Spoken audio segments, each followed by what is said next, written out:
하나님의 말씀 봉독하겠습니다. 오늘 말씀은 마태복음 7장 21절에서 22절 말씀입니다. 신약성경 10쪽에 나와 있습니다. 마태복음 7장 21절부터 제가 봉독하겠습니다.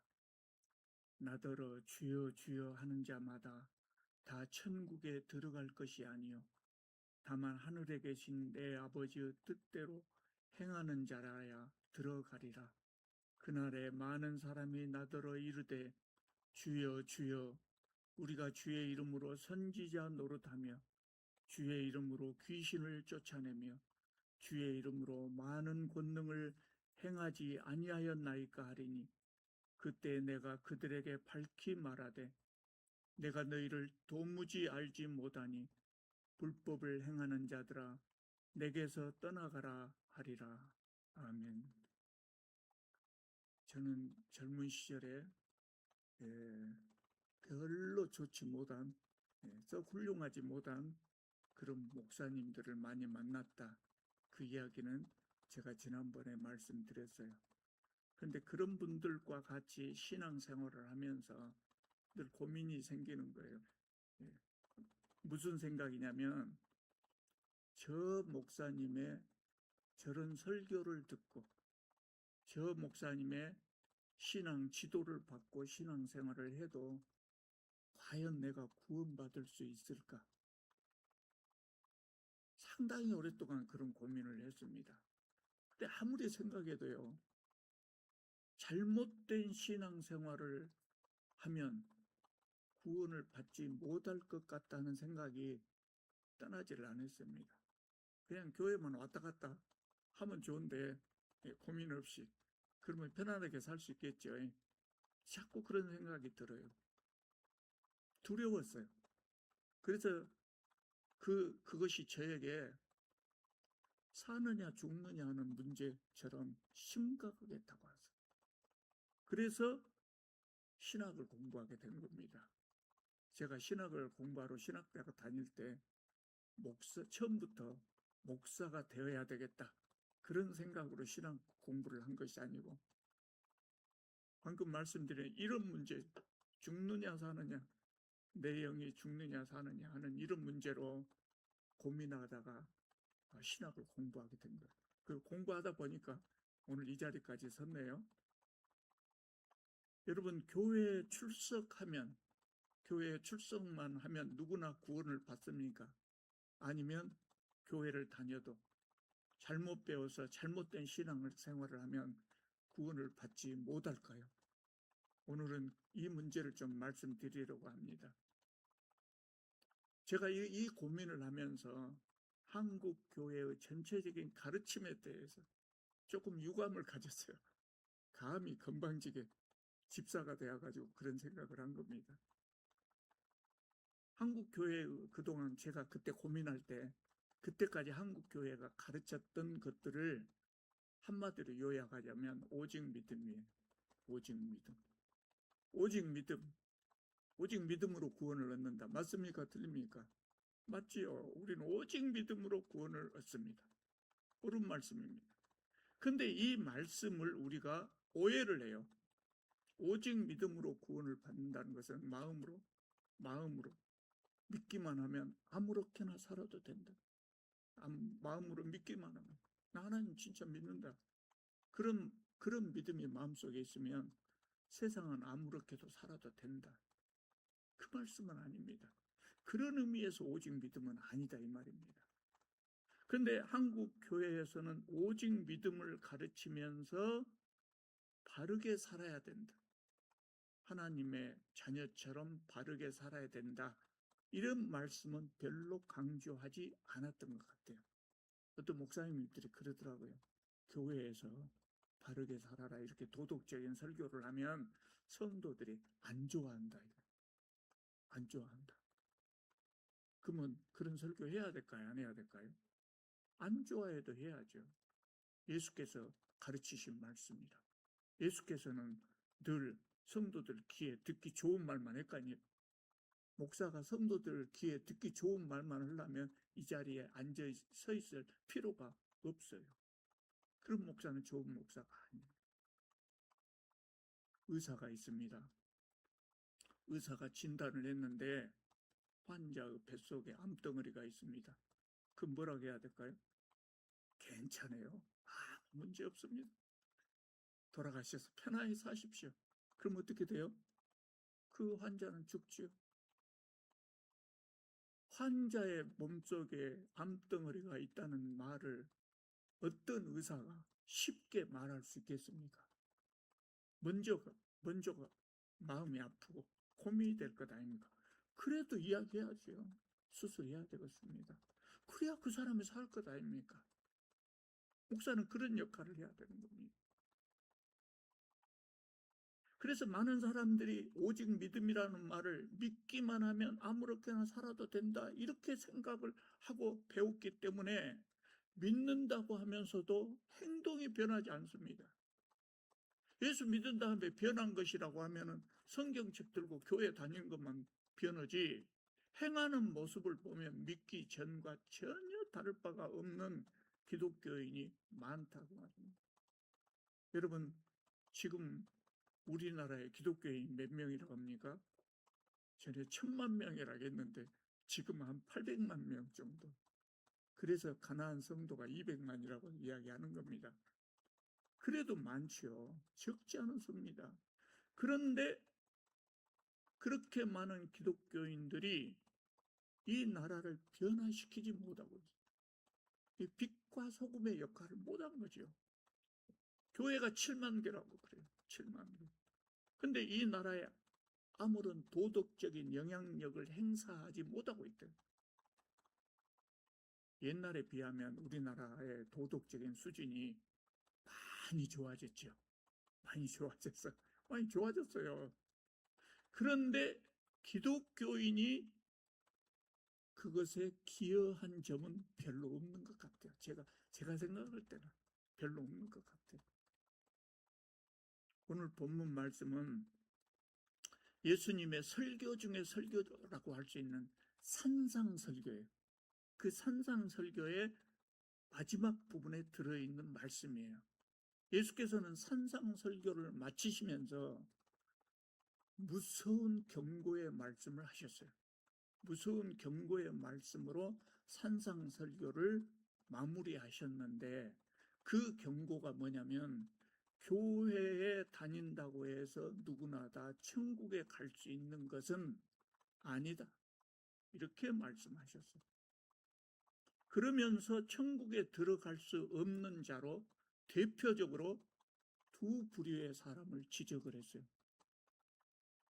두 부류의 사람. 교회 다녀도 천국 못 간다. 누군가 볼까요? 첫째로 신앙 고백한 사람입니다. 21절. 우리는 신앙 고백을 하면 기독교인으로 인정해 주거든요. 근데 21절을 보면 나더러 주여 주여 하는 자마다 천국에 다 들어갈 것이 아니요 그랬습니다. 주여 주여 한다는 말은 뭔 말이에요? 신앙 고백한 거예요. 예수님은 나의 주님입니다. 하나님은 나의 주님입니다. 신앙 고백한 거예요. 근데 예수님을 주님으로 모시는 사람이라고 해서 천국에 들어가는 것은 아니라는 말씀입니다. 세상에서 소위 기독교인이라고 하는 사람들이라고 해서 다 천국에 들어가는 것은 아니라는 말씀입니다. 입으로 신앙 고백을 아무리 신앙 고백을 한다고 해도 다 천국에 들어가는 것이 아니라는 말씀이에요. 단순히 교회에 소속되어 있다는 것이나 예배에 참석하는 것만으로 천국에 들어가는 것은 아니라는 말씀이에요. 예수님의 이 말씀, 21절의 말씀은 그런 말씀이에요. 어떤 사람은 그렇게 이야기해요. 로마서 10장 10절에는 그렇게 나와 있지 않다. 그렇게 말하는 사람이 있어요. 로마서 10장 10절 참 좋은 말씀이에요. 거기 뭐라고 나왔냐면요. 사람이 마음으로 믿어 의에 이르고 입으로 시인하여 구원에 이르느니라 그랬어요. 사람이 마음으로 믿고 입으로 신앙 고백하고 그러면 구원에 이른다고 써져 있어요. 그럼 이 말씀은 뭐냐? 여러분 로마서 10장 10절이 기록될 때 그 시대 사회가 어떤 사회인지 아세요? 교회에 대한 박해가 엄청나게 심했을 때, 그래서 나 예수 믿는다 그러면 어떻게 돼요? 죽어요. 나 예수 믿는다고 하면 죽을 때요. 그럴 때 신앙 고백을 한 거예요. 그럴 때 신앙 고백을 한 거예요. 오늘날 죽고 사는 문제도 아니고 뭐 믿는다 해봐도 나한테 손해볼 것도 없고 이런 식의 나 예수 믿는다 한 거다고. 믿으면 바로 운동장에 가가지고 콜로세움 그 운동장에 가가지고 사자 밥이 되는 그 시대하고 어떻게 그 믿는다는 말이 같겠습니까? 로마서 10장 10절은 그때 나온 말씀이에요. 그러니까 이 말씀을 가지고 나는 마음속으로 하나님을 믿고 예수님을 믿는다. 그러니 구원을 얻는다. 그렇게 해석할 수는 없는 거예요. 하나님의 말씀은 항상 그 말씀이 나온 그 삶의 자리에 가서 해석을 해야 바른 해석이 되는 거예요. 첫째로 뭐라고 하셨어요? 신앙 고백을 했다고 해서 천국에 들어간 것이 아니다. 그 다음 두 번째로 뭐라고 합니까? 22절을 보면 선지자 노릇한 사람도 천국에 갈 수 없다 그랬어요. 그날에 많은 사람이 나더러 이르되 주여 주여 우리가 주의 이름으로 선지자 노릇하며 주의 이름으로 귀신을 쫓아내며 주의 이름으로 많은 권능을 행치 아니하였나이까? 근데 제가 왜 천국에 못 들어갑니까? 그런 말입니다. 그날은 어떤 날입니까? 심판의 날이에요. 심판의 날. 그때 심판날, 심판 자리에서 어떤 사람이 이렇게 말합니다. 주님, 제가 주님의 이름으로 선지자 노릇했습니다. 주님의 이름으로 귀신을 쫓아냈습니다. 주님의 이름으로 많은 기적을 행했습니다. 저는 당연히 천국에 가지요? 이렇게 말을 한다고 말입니다. 선지자 노릇했단 말을 요새로 말하면 뭔 말입니까? 목사였던. 주님 저 목사였어요. 그런데 목사라고 해서 다 구원받는 것이 아니라는 말이에요. 목사라고 해서 구원받는 거 아닙니다, 여러분. 저는 간절히 소원하기를 죽어서 갔는데 지옥 앞에 목사들이 줄지어 서 있으면 어쩔까 고민됩니다. 그러지 않기를 간절히 바랍니다. 근데 오늘 말씀해 보면 목사라고 다 구원받는 거예요. 많은 능력을 행했다고 해서 그것이 자신을 구원하는 것이 아니다. 병을 고치고 귀신을 쫓아내고 기적을 행했다는 것이 그것이 구원의 조건은 아니라는 거예요. 사람이 쌓은 종교적인 업적 있잖아요. 종교적인 업적. 그것이 자신을 구원하는 것이 아니란 말이에요.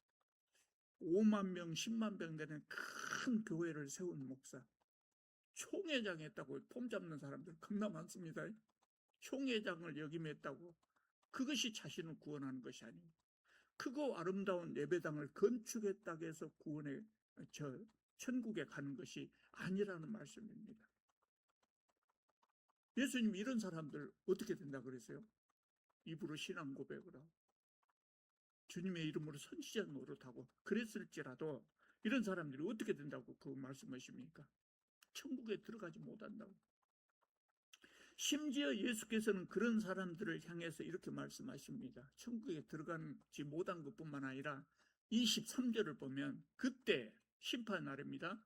내가 그들에게 밝히 말하되 내가 너희를 도무지 알지 못하니 불법을 행하는 자들아 내게서 떠나가라 하리라. 주님 저 잘 알죠? 저 참빛교회 목사였어요. 불법을 행하는 자 내 앞에서 떠나가라. 저리 가거라. 여기 이 말씀에 나오는 내가 너희를 도무지 알지 못한다 이 말은 우리가 소위 말하는 안면몰수한다 그 말 아니에요. 그 말 아니에요. 내가 전에는 잘 알았는데 모른 척한다 이 말이 아니에요. 이 말의 원래의 뜻은 뭐냐면 내가 너희를 안 적이 없다. 너와 나 사이에는 처음부터 아무 관계도 형성되지 않았었다. 그러므로 그 사람들이 세상에서 목사 노릇할 때도 사실은 하나님과 아무 관계가 없었다. 본인은 어떤 교회의 목사라고 한가 몰라도 하나님은 그 사람을 기독교인으로 인정조차 안 했다는 거예요. 불법을 행하는 자들아 내게서 떠나가라 그랬어요. 이 사람들은 불법을 행하는 자라고 그랬어요. 아무리 큰 능력을 행했다고 할지라도, 아무리 큰 교회 목사였다고 할지라도, 아무리 신앙생활을 열심히 했다고 하더라도 불법을 행하는 자라고 말씀하신다는 거예요. 종교적 업적이 사람을 구원하는 것 아닙니다.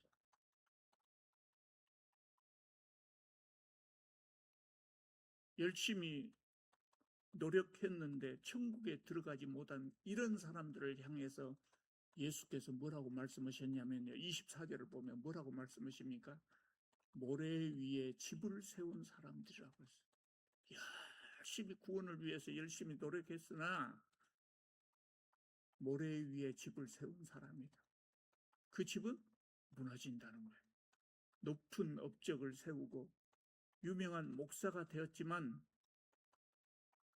그것은 주님 앞에서 모래 위에 세운 집이었던, 자신을 구원할 수 없다는 거예요. 여러분, 그러면 어떤 사람이 천국에 갈 수 있겠습니까?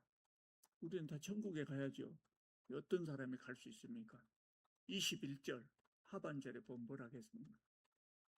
아버지의 뜻대로 행하는 자라야, 아버지의 뜻대로 행하는 자라야 갈 수 있다 그랬어요. 아버지의 뜻대로 행한다는 것이 무엇일까요? 종교적 업적이 크다고 해서 아버지의 뜻대로 행한 자가 아니라는 겁니다. 그런 것들은 예수님께서 싫어하셨던 바리새인들도 이런 거 잘했습니다. 안식일도 잘 지키고 제사도 열심히 드리고 금식도 하고 정결법도 거의 완벽하게 지키고 하나님의 말씀도 열심히 가르쳤어요. 바리새인들. 그러나 예수님은 바로 그 사람들을 향해서 불법을 행하는 자들이라고 말씀하셨어요. 무섭지요. 하나님의 뜻대로 행한다는 것은 무슨 말이냐면 하나님의 말씀대로 행한다는 거예요. 하나님의 말씀대로 산다는 거예요. 하나님의 말씀만 지켜서 산다는 말이 아니라 하나님의 말씀을 지키는 사람들은 세상의 법도 지키고 양심도 지키고. 여러분, 기독교인에게 양심이 무엇입니까? 저는 그렇게 생각합니다. 보통 사람들이 양심이라고 하는 그거, 기독교인의 경우에는 양심의 소리라기보다 성령님의 말씀이라고 저는 생각합니다. 성령께서 저에게 하시는 말씀입니다. 그래서 하나님의 말씀대로 행한다는 것은 세상 삶을 살면서 교회 안에서 일하면서만이 아니라 세상에서 삶을 살면서도 양심을 지키고 세상의 법을 지키고 바르게 의롭게 정직하게 사는 것입니다. 그것이 하나님의 뜻대로 행하는 겁니다. 여러분, 기독교 신앙을 오해하는 사람들이 많아요. 기독교 신앙은요, 예배당에 나가서만 이 기독교 신앙 행위를 하는 거 아니에요. 교회 안에서만 신앙생활을 하는 것이 아니에요. 기독교 신앙은요, 다른 종교하고 달라요. 삶이에요. 삶 속에 신앙생활을 하는 거예요. 삶 속에 신앙생활을 한다는 것은 무슨 일을 하든 교회 밖에서 무슨 일을 하고 살든 바르게 의롭게 정직하게 사는 것을 의미하는 거예요. 기독교 신앙은 하나님이 나 같은 것을 어여삐 여기고 하나님 나라의 백성으로 삼아 주셨으니 기쁜 마음으로 하나님 말씀에 순종하면서 사는 거예요. 기쁜 마음으로. 그렇기 때문에 나는 예수를 믿기 때문에 아무렇게나 살아도 회개하면 된다. 회개만 하면 된다. 이렇게 생각하고 방종한 삶을 사는 자는 구원을 얻지 못합니다. 의외로 그런 사람들이 많습니다. 회개만 하면 돼. 그렇게 생각하고 월요일부터 토요일까지 자기 마음대로 살고 주일날 와서 지금 잘못했어요. 이제 됐지요. 예. 됐지요. 예. 요런 배짱. 그건 하나님의 용서를 악용하는 사람들입니다. 악용하는 사람들입니다. 그렇게 아무렇게나 살아도 회개하면 된다고 생각하는 사람들은 착각하는, 구원받았다고 착각하는 거예요. 그러면 어떤 사람이 구원을 받겠습니까? 여러분 스스로도 알 수 있어요. 내가 예수 믿은 다음에 이제 예수 믿었으니까 회개하면 되니까 마음대로 살자. 이런 생각이 든 사람은 아직 멀었어요. 근데 뭔 생각이 드냐면 하나님이 나같이 부족한 것도 사랑해 주셨습니다. 이후로는 좀 힘들더라도 하나님 말씀대로 한번 살아봐야 되겠다. 그런 생각이 든 사람이 성령 받은 사람이고 구원을 받는 사람. 믿음은 믿음이라고 오직 믿음했을 때 그 믿음이라는 것은 마음으로 믿기만 하면 되는 것이 아니단 말이에요. 그럼 뭐가 변해야 돼요? 가치관이 변하고 행동이 변해요. 삶이 변해야 되는 겁니다. 그래서 예수께서 행하는 자라야 들어갈 수 있다고 말씀하신 거예요. 여러분 헛된 믿음의 특징 아십니까? 헛된 믿음의 특징. 여러분 우리가 남의 믿음을 함부로 판단하면 안 되지요. 함부로 판단하면 안 되지만 헛된 믿음은 우리가 알 수 있어요. 딱 보면 알 수 있어요. 헛된 믿음을 가진 사람들의 가장 중요한 특징이 뭐냐면 도덕적인 변화가 수반되지 않아요. 예수 믿은 다음에도 도덕적 변화가 전혀 없어요. 헛된 믿음. 여러분 제가 오늘 드리는 말씀 혹시 오해하신가 모르겠어요. 오해하지 마시기 바랍니다. 저는 지금 우리가 행함으로 구원을 얻는다고 말씀드린 거 아닙니다. 우리는 뭘로 구원 얻습니까? 오직 믿음으로. 오직 믿음으로. 구원은 예수 그리스도를 믿음으로 구원을 얻는다고 말입니다. 그런데 그 믿음이 뭐냐? 그 믿음이 뭐예요? 마음으로만 동의한 것이 아니고 행동이 수반되는 믿음. 행동이 수반되는 믿음. 굉장히 이해하기 어려워들 하시더라고요. 그래서 제가 생각해 낸 예화가 나이아가라 폭포 이야기입니다. 그 전에 작년 초인가 재작년인가 제가 강의할 때 요 나이아가라 폭포 이야기했죠. 예. 예. 못 들으신 분이 조금 많이 계시네요. 예. 이해를 위해서 다시 한번 요약해 갖고 말씀드릴게요. 나이아가라 폭포를 제가 본 적이 있어요. 그런데요, 이렇게 보고 있으면 내 몸이 빨려 들어가요. 빨려 들어갈 것 같아요. 어마어마한 물질. 무섭습니다. 근데 어떤 사람이 거기를 외주를 타고 서커스 한 사람이 나이아가라 폭포 위에 줄을 메고 서커스 한 사람이 싹 건너갔답니다. 그러니까 다른 서커스 한 사람이 뭘 그런 것 갖고 폼재냐 그러면서 그 사람은 자기 매니저를 등에다 업고 건넜답니다. 아니 진짜가 가짜가 모르겠어요. 저도 책에서 본 이야기. 건너갔답니다. 여러분 우리가 지금 나이아가라 폭포 옆에 있다고 합시다. 그 사람이 자기 매니저를 딱 등에 업고 여기 왔어요. 여러분 보셨지요? 나는 사람을 등에 업고 이 폭포를 건너갈 수 있습니다. 외줄타기 할 수 있습니다. 여러분 믿습니까? 믿어요 안 믿어요? 다 믿죠. 금방 봤으니까 믿는다 그러죠. 믿는다. 믿습니다. 그러면 이번에는 당신이 내 등에 타서 당신을 업고 건너가겠습니다. 업히세요. 업히실랍니까? 안 업히실랍니까? 저는 10억을 줘도 안 업힙니다. 10억을 줘도 안 업힙니다. 나 10억 없이 살 수 있습니다. 10억을 줘도 안 업힙니다. 그럼 믿는 거예요? 안 믿는 거예요? 아까 믿는다고 해놓고 업으라 하니까 안 업혀요. 믿는 거예요? 안 믿는 거예요? 안 믿는 겁니다. 믿기는 믿는데 자꾸 믿는 겁니다. 근데 이 사람 실수할 수 있는 가능성이 상당히 높다고 생각하는 겁니다. 실수하면 나 죽어요. 그러니까 등에 안 타는 겁니다. 그러니까 안 믿는 것이 더 강합니다. 어떤 사람이 헬리콥터를 갖고 와가지고 여기 타세요. 내가 저 건너까지 데려다 줄게. 그러면 내가 건너편에 가야 돼요. 근데 헬리콥터가 와갖고 싣고 간다고 하면 타겠습니까? 안 타겠습니까? 탈 수 있죠. 그래도 조금 무섭기는 하죠. 왜냐하면 헬리콥터도 떨어질 가능성이 조금 있거든요. 하나님께서 오셔갖고 야, 내 등에 업혀라. 내가 건너주마. 그러면 업히실랍니까? 안 업히실랍니까? 그것이 믿음입니다. 믿음은 나하고 아무 이해관계가 없을 때 집사님 나 좀 믿어주세요. 믿습니다. 이런 것은 믿음 아니에요. 죽고 사는 문제가 걸렸을 때도 믿습니다. 이게 믿음이, 이것이 믿음이다 그 말입니다. 그러니까 오직 믿음이라고 할 때 믿음은 마음속으로 하나님 살아계신다 믿고 행동은 자기 마음대로 하는 사람이 아니고 그 믿음을 실천할 수 있는 사람. 더 쉽게 이야기해 볼까요? 어디 갔는데 돈 따버려 이만큼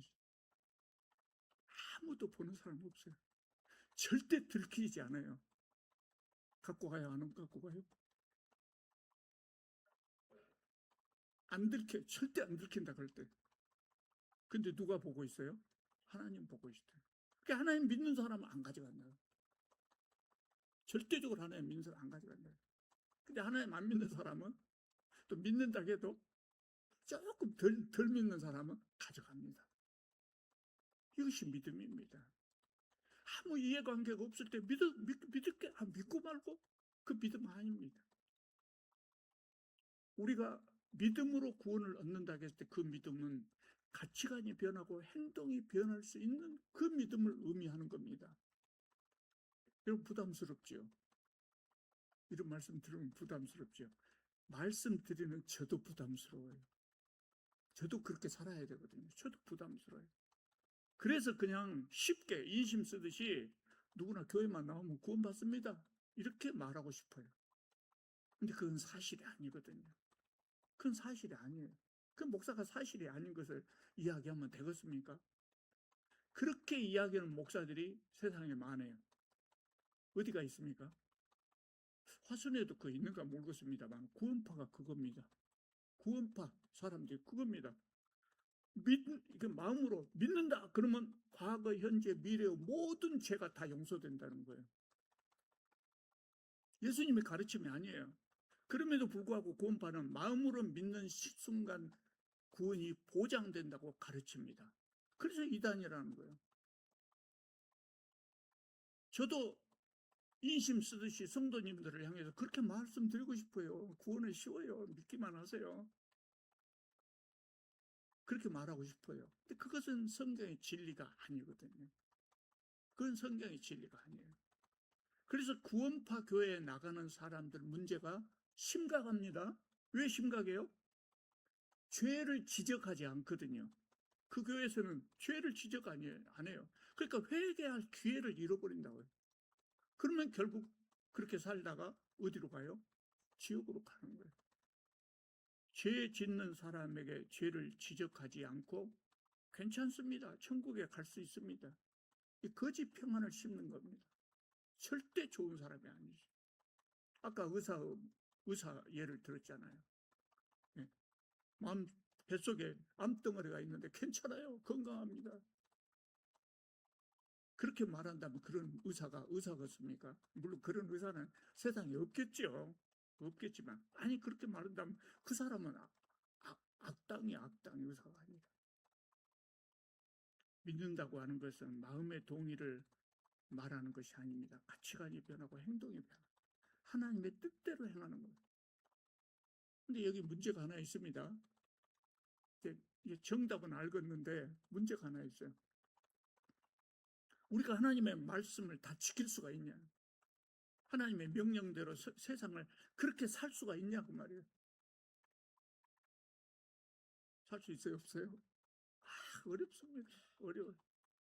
그런데 다행스럽게도 하나님께서는 우리가 하나님의 말씀을 100% 다 지켜야 천국에 갈 수 있다고 말씀하시지 않아요. 하나님은 우리가 그것 다 하지 못할 것도 알아요. 더구나 세상이 부패하고 타락했을 때 그 부패하고 타락한 세상 속에 발붙이고 사는 우리들은 더 지키지 못할 가능성이 많아요. 그럼 어떻게 해야 됩니까? 하나님께서 원하시는 것은 이런 거예요. 우리가 부족하지만 하나님의 뜻대로 살려고 노력하는 거예요. 노력하는 거예요. 하나님 뜻대로 살려고. 그리고 안 될 때 애통하는 마음을 가져야죠. 오늘 또 이거 실수했네. 반성하고. 그런 겁니다. 여러분, 예수님 믿는 사람들 가운데 많은 분들이 어떻게 해야 구원을 얻을 수 있을까? 막 이것으로 전전긍긍하는 사람들 많아요. 예, 오늘 정리해 드릴게요. 예, 이 말씀, 하는 말씀 있지만 딱 정리해 드릴게요. 정리하는 거 쉬워요. 간단해요. 두 가지만 말씀드릴게요. 첫째, 하나님 믿어야 됩니다. 첫째, 하나님을 믿는 거예요.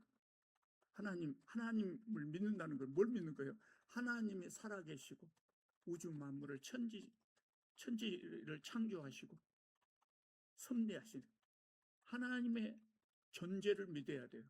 또 뭘 믿어야 돼요?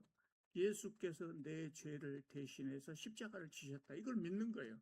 그 첫째 믿는 거예요. 그 다음 두 번째는 뭐예요? 성경 말씀 복잡하게 본 말씀 많이 있지만 그거 다 몰라도 간단해요. 바르게 사는 거예요. 하나님 믿고 바르게 살아. 바르게 살려고 사실은 100% 바르게 살지 못하니까 바르게 살려고 노력하세요. 네? 어제보다 오늘 조금 더 하나님 말씀에 순종하고 오늘보다는 내일 조금 더 순종하고 두 가지 쉽죠. 하나님 믿고 그다음 뭐예요? 바르게 사는 거. 그러면 구원이에요. 그럼 구원 얻는 겁니다. 우리 모두가 하나님의 뜻대로 행함으로 우리의 구원을 다 이룰 수 있기를 바랍니다. 기도드리겠습니다.